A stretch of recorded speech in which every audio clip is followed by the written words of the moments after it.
Hey class, I'm making you a video on how to connect to the desktop machines at Carleton and then connect those machines through Zoom to your home computer so that you can hear the audio in the lab and you can also see what's going on in the lab. It's pretty cool, I have to say so, but it's also really confusing. So you might have to watch this video a few times to figure out how this works.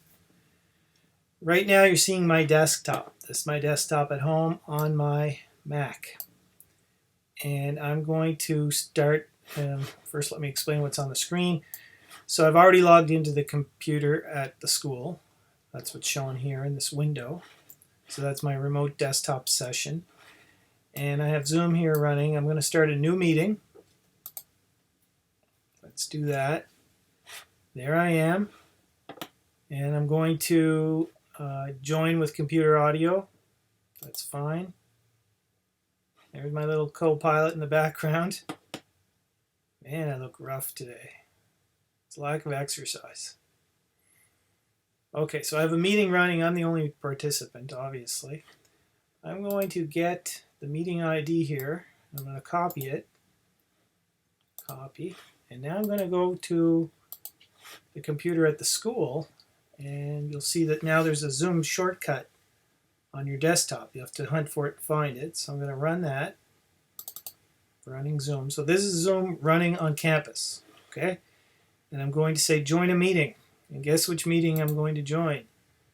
I'm going to join the one that I just started on my home computer. You'll notice I filled in the name here with the machine I'm on. Do that, otherwise you're going to get so confused.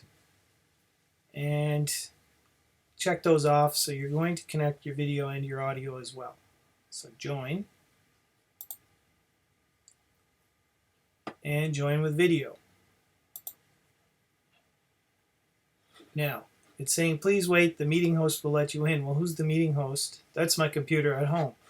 So I have to go back over here and find that meeting. Where is it? Here it is, hiding in the background. And you'll see it says admit, because machine 14 is waiting. So I click on admit, and now you see what happens on the remote machine. I've been admitted. I'll join with my computer audio.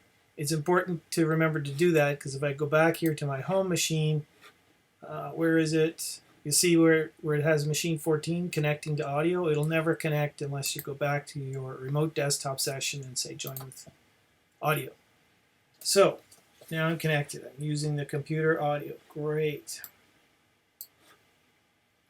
Next up, what do I want to show you? Okay, this little turn on original sound. It won't show up by default. You have to go to your Zoom preferences and make a few changes here. So let's see if I can even remember how to do that. I think it was here. It's different in Windows and Mac. So on Windows, you click on the little triangle, caret, go to Audio Settings, go to Advanced, and then Show in-meeting option to enable original sound from microphone. And then make sure these are all clicked on. So disable echo cancellation, high fidelity music mode, use stereo audio. Okay, so that's all been set up already. You guys will have to set this up. And do the same thing on your home machine. So where was that? It's up here under Zoom, Preferences, Audio, Advanced, Show in-meeting option to enable original sound from microphone. You can leave those set to auto. It doesn't really matter as far as I can see. And now we're good to go. So the next thing I'm going to do is I'm going to just quickly bring up the lab so you can see what's going to happen here. Actually, you know what? Let's add another participant. So this is what you'll be seeing at your home, right? This is you at home. And I'm going to join in with my phone. So I'm going to run Zoom here. Join a meeting. Don't put a password on your meeting. It just makes everything more complicated. And I'm going to type this into my phone.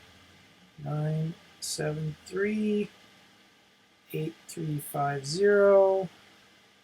5790, join, and let's see what happens.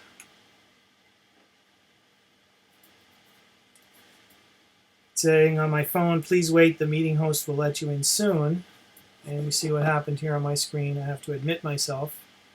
I've logged, I'm not logging in with an account, right? So I haven't set a password or anything. And now you hear the audio is messed up. So what I have to do is turn off the speaker on my phone in this case. And now the audio will be fine. Okay, next step. So now you're set up. Like your buddies are going to be logging in with you, similar to how I just logged in with myself, right? It looks like it's the same view, but it's not.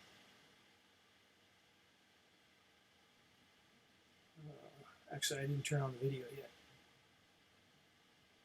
There, so you can see I have a separate camera, right? See, I look better on this camera. Maybe it's my desktop machine that makes me look so rough. Okay, so I've got two of me, and I have machine 14 here. Great. Now, what can I do with machine 14 is the question. Let me just put this down here. There we go. I have a little me and a bigger me. I'm going back to my remote desktop, and I'm going to launch this GUI, and also I'm going to go here and I'm going to turn up what did I want to do? So I'm losing my mind here. I'm seeing myself too many times. Oh yeah, I wanted to go back here and pin this video so it's the largest one, right? Because you don't really need to see your buddies in large view, but you might want to see this in large view. You can also go gallery view or whatever you like to do. Okay, however you want to set this up is fine. The main thing is you want to be able to hear what's going on, and also this light blinks when you're programming the module, so it's good to be able to see it.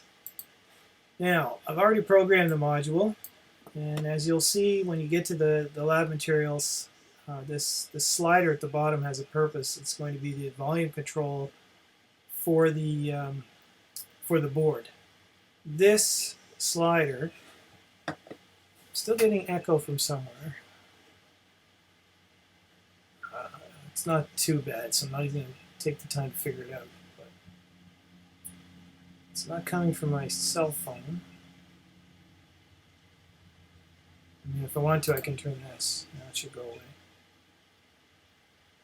Echo, echo. Well, I'm still getting a slight echo.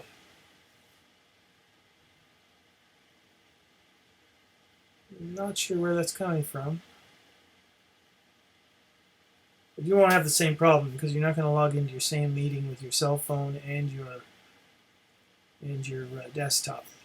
Anyway, so I'm going to demonstrate the audio coming from the STM board.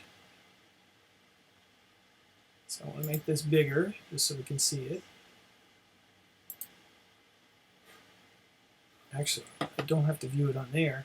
You can actually. I'm viewing Zoom on the remote desktop, but it's much nicer to view it on your home desktop, I think.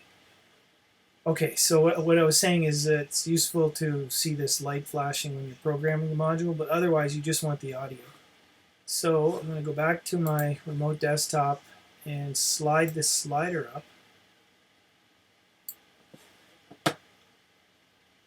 And I hear nothing. It's because this fellow is muted. Ask to unmute. Go back to my remote desktop, unmute.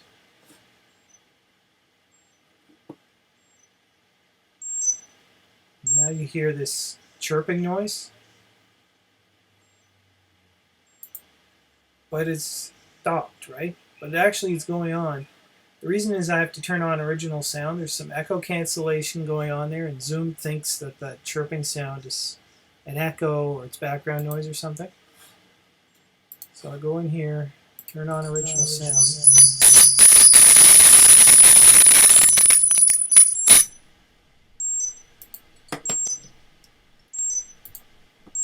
Now what I found is it's helpful to put yourself on mute when you need to listen to the noise coming from the STM board.